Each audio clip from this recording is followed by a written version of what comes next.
Në sheshin Adem Jashari u zhvillua protesta e qytetarëve, shoqërisë civile, ambientalistëve si dhe intelektualëve kundër projekteve të planifikuara për të zhvilluar në zonën e Zvërnecit. Protesta nisi në orën 18 të mbasitesë të premtes duke u mbajtur 1 minutë eshtje nga protestuesit për policin e mbetur të vrarë gjatë një aksionit policisë në Korçë. Më pas protesta u pasua edhe nga thirrje për mbrojtjen e Zvërnecit, por jo vetëm, edhe për të gjitha padrejtësitë që janë bërë popullit gjatë 35 viteve të fundit sipas tyre. Protesta vijoi me një marshim në rrugët e qytetit të Vlorës nga qytetar protestues, duke bërë thirrje për ndalimin e projektit që do të zhvillohet në Zvërnec. Një pjesë e protestuesve me pankarta në duar u zhvendosën edhe tek festa e 35 vjetorit të krijimit të Partisë Socialiste, por ata nuk u lejuan nga garda për të dhënë mesazhet e tyre.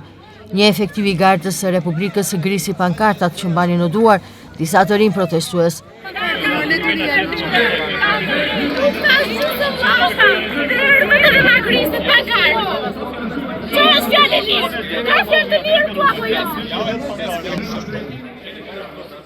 Shoqëria civile është në ditën e saj të 4 që përgjatë të premtes proteston në sheshet kryesore të Vlorës kundër projektit të Zvërnecit.